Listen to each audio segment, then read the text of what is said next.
Okay, good day everyone. So today we will be doing a lecture video about Code of Ethics, which tackles about the purpose, the evolutions of Code of Ethics, the Nursing Code of Ethics, the ICN codes, and also the ICN Code of Nursing. And also the last one is the ethical principles. So which will be tackled by each and every one of us. So next slide po. So, as the Code of Ethics is a set of ethical principles that are accepted by all members of profession. A profession ethical code is a collective statement about the group's expectations and standard of behavior. Just like we've said earlier, na Code of Ethics it is the way of doing right or wrong. It is the way of doing good things or bad things. So, an ethics it is accepted so by all members of a profession. Each and every one of us have a has a code of ethics. By doing good things to one another or doing bad things or one another. So next slide po. So, in the Nursing Code of Ethics, the nursing ethics state that the duties and obligations of nurses to their client, other healthcare professionals, the profession, and the community.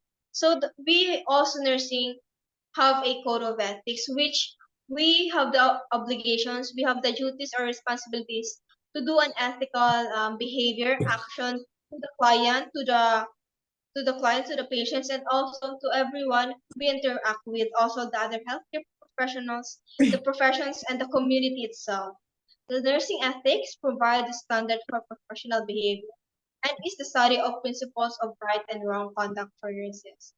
So, just like what I said earlier, the code of ethics of nursing should be standardized, should be in a behavior of doing good things because sila yung mga client natin and patients natin, sila yung magre-receive ng good things na yun. Sila yung magre-receive ng good behavior, the ethical behavior natin, which is the right or the wrong conduct of nurses. So, the next reporter po. Thank you.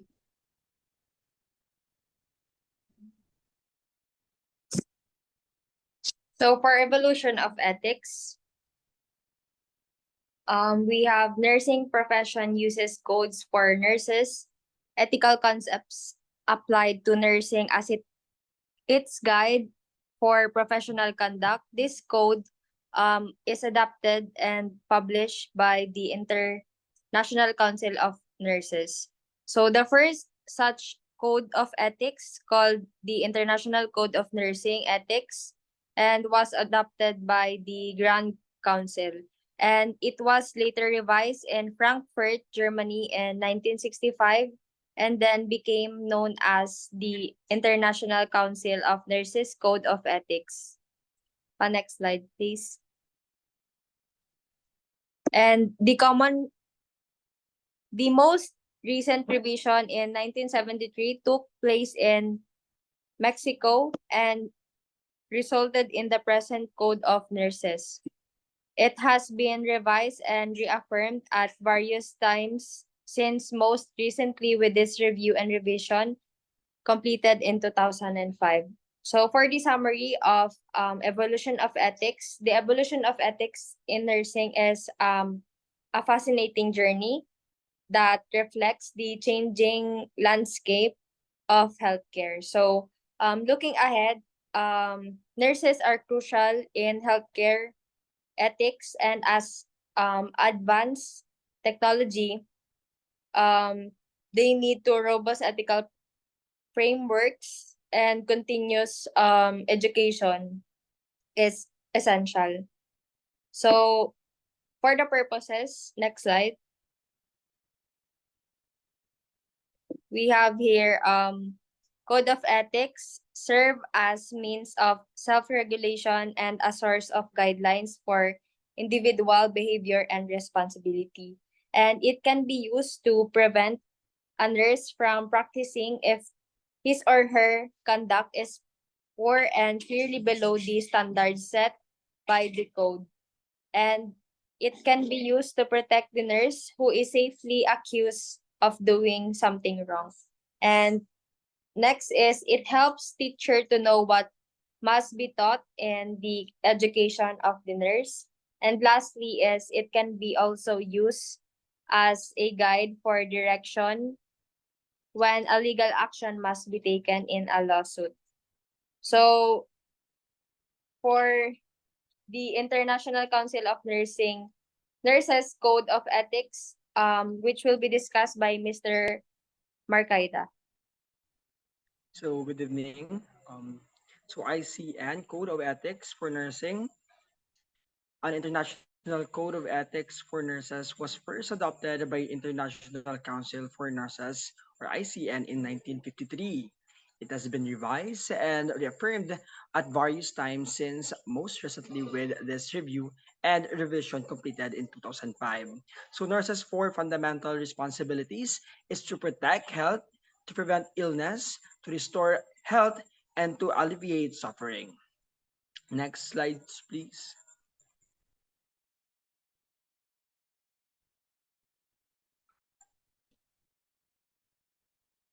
So the need for nursing is universal. So gusto sabihin dito na marami na kailangan sa sa mga nurses, especially nung time ng pandemic, kinailangan talaga ang tulong and also the guide of mga nurses. So next is the inherent in nursing is respect for human rights, including cultural rights, the rights to life and choice, to dignity, and to be treated with respect. Nursing care is respectful of and unrestricted by considerations of age, color, creed, culture, disability or illness, gender, sexual orientation, nationality, politics, race, or social status. So as a nurse, we must know or consider those kind of things, especially sa mga matatandang patient natin.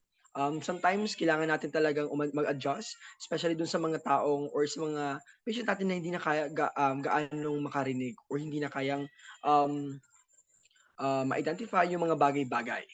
Next is the nurses render to health services to the individual, the family, and the community and coordinate their service with those of related groups. So, kagaya nga ng mga health service or yung mga pagpupunta natin sa mga barabarangay, so kinakailangan natin maging considerate, especially sa mga family and also sure natin na mabibigyan natin yung service na kinakailangan nila. Next slides please po. So the INC code. So we have four elements of code of ethics. First is the nurses and people, nurses and practice, nurses and the promotion profession, and nurses and co-workers. So first is the nurses and people. So the nurses' primary professional responsibility is to people requiring nursing care. In providing care, the nurse promotes an environment in which the human rights, values, costumes, and spiritual beliefs of the individual's family and community are respected. The nurse ensured that the individual receive sufficient information on which to base consent for care and related treatment. So as a nurse, it is our responsibility to provide care for our patient. Hindi natin or responsibility natin na bigyan sila ng pagkalinga. And also, responsibilidad din natin na respeto kung ano yung paniniwala nila or religion nila, kailangan natin yung ibigay sa kanila because rights nila yon. And also, um, and also, um,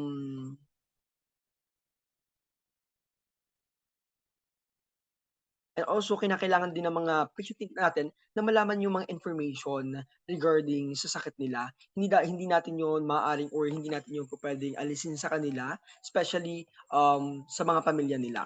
Next slides po.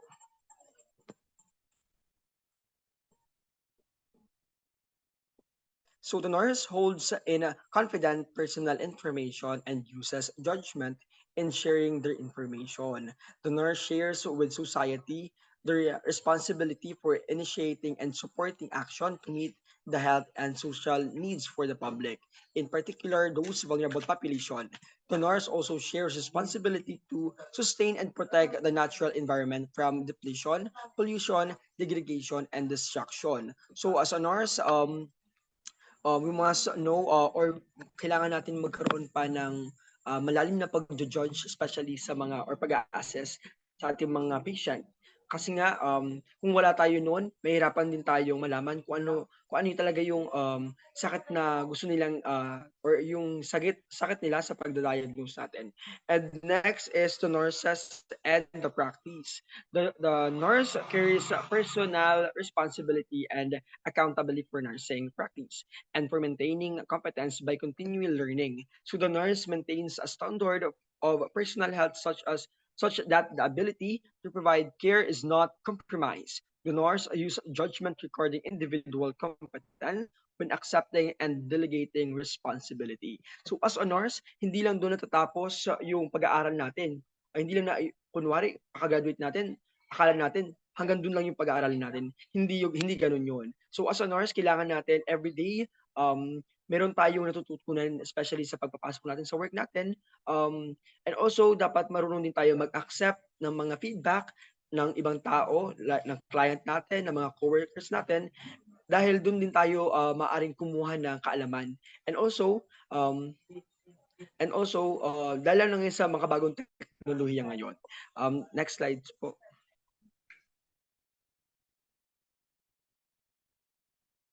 So the nurse at all times maintaining standards of personal conduct which reflect well on the professions and enhance public confidence. So the nurse in providing care ensure that the use of technology and scientific advances are compatible with the safety, dignity, and rights of the people. So kinakailangan, so paggagamit tayo ng mga technology or mga makabagong kagamitan na kinakailangan natin ensure na secure dapat yung patient natin. Yun ang pinaka main goal ng isang nurse is to secure the safety of our patient. And also, maaari din natin through technology or yung mga advanced technology, maaari din tayo din makapagkalap ng mga learnings na magpapa-deepen ng ating knowledge. Next reporter po. So nurses and the profession, the nurses assumes the major role in determining and implementing acceptable standards of clinical nursing practice, management, research, and education. The nurse is active in developing a core of research-based professional knowledge. The nurse, acting through the professional organization, participates in creating and maintaining safe, equitable, social, and economic working conditions in nursing. So to summarize this, this means that the nurses lead in setting standards for nursing practice, research, and education. They actively contribute to professional knowledge and advocate for safe and fair working conditions through their professional organization. So next slide po. Next is the nurses and co-workers. The nurse sustains a cooperative relationship with co-workers in nursing and other fields. The nurse takes appropriate action to safeguard individuals, families, and communities when their health is endangered by a co-worker or any other person. So for this naman po, the nurse collaborates with colleagues and take action to protect individuals and communities from harm by anyone, including the co-workers. So next slide po. So here we have the ethical principles. So ethical principles are widely accepted and codes generally based on the humane aspects of society that direct or governs action. Ethical decision reflects what is best for the client and the society. So ethical principle in nursing is a basic guidelines that help nurses make morally sound decision in their practices. They serve as a compassion for nurses to navigate complex situation while prioritizing the well-being and dignity of other patients. So to begin with the ethical principles, we have the principle of autonomy. So autonomy refers to the individual's right to choose and the individual's ability to act on that choice. This promotes self-determination or freedom of choice. So for this naman po, it is having the capacity to self-govern, which is the ability to act independently and responsibly with conviction. So next reporter po. Thank you. So confidentiality. So confidentiality or professional secrecy is both a legal and moral obligation for healthcare providers to protect their clients' information. So confidentiality is ensure that patient feels safe to share personal information and knowing it will remain private, and all information gathered about a patient during their healthcare should be safeguarded and kept confidential. So this information should only be shared among healthcare professionals directly involved in the patient's care and the patients themselves. So next ethical principle is the veracity. Veracity is means the obligation to tell the truth, and it includes avoiding lying, providing false information, and partial disclosure, sharing incomplete information, and the last one is the non-disclosure, withholding information entirely po. Next reporter po. So next po is the fidelity. So fidelity, the need to keep promise, the obligation to be faithful to the agreements, commitments, and responsibilities that has one made to oneself and others. So fidelity po in terms of nursing ethics, fidelity is the idea of being obedient to patient by keeping promises, information, information private, and standing up for their rights. It it also highlights the need for the nurses to foster relationship for trust, respect, patient autonomy, and put their patient needs first. Next slide po. So next is the justice. It is the obligation to be fair to all people.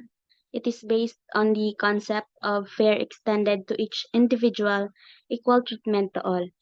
And it also refers to a moral principle by which certain actions are determined and deemed as just or unjust, as due or undue. It also seeks fairness, treat equally equals, treat unequals according to their differences. So justice po in nursing ethics ensures equal treatment for patient, promoting equal access to medical care, and also addressing structural issues that may lead to variation in patients' care. Next reporter po. So next po is beneficence. Is acting for the good and welfare of others and including such attributes as kindness and charity. Is about more than just positive action. It includes embodying virtues like kindness and charity. These virtues drive people to act in ways that support and uplift others, promoting a caring and supportive community. Next po is non-maleficence is to do no harm. Non-maleficence is ensures the safety of the patient and community in all care delivery. Nurses are also responsible for reporting treatment options that are causing significant harm to a patient. Next reporter po. Double effect or the twofold effect. Principle of double effect action having two effects. A good effect that is intended, a bad effect that is foreseen.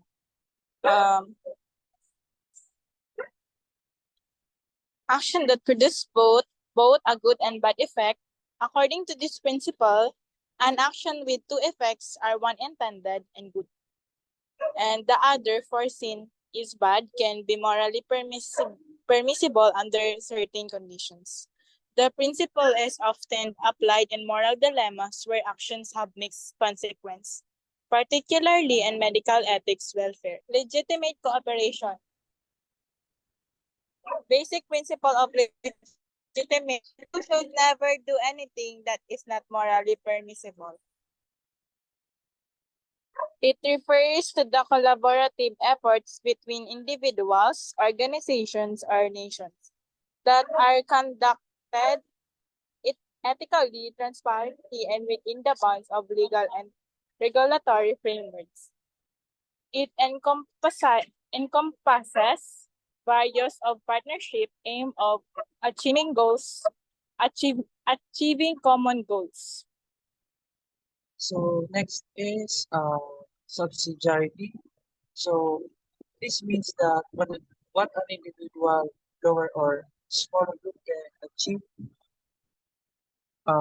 within her or its capacity should not be taken away or transmitted to the custody and performance of a higher or bigger group. And subsidiarity is the coordination of society's activities in a way that supports the internal life of the local communities. So the common good is the totality of social conditions allowing persons to achieve their communal and individual fulfillment.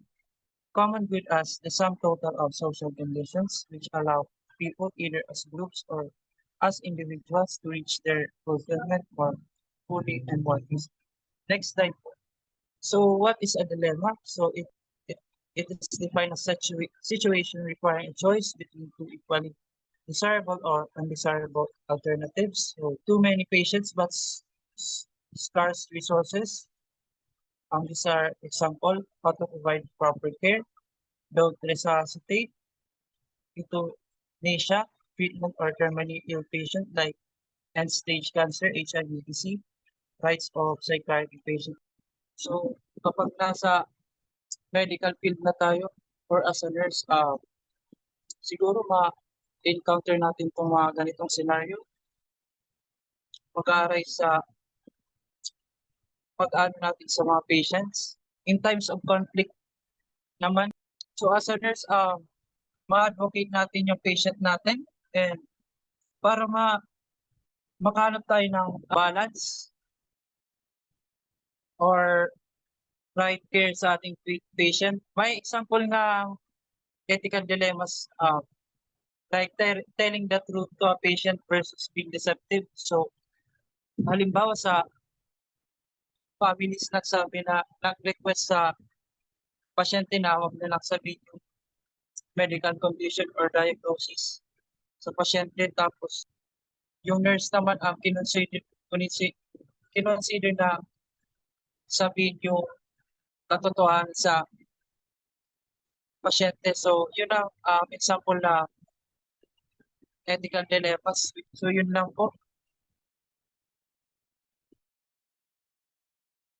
Okay, thank you everyone. So we've done tackling about the code of ethics. So we're done doing a video lecture. Thank you everyone for your cooperation and for your explanation. Job well done po.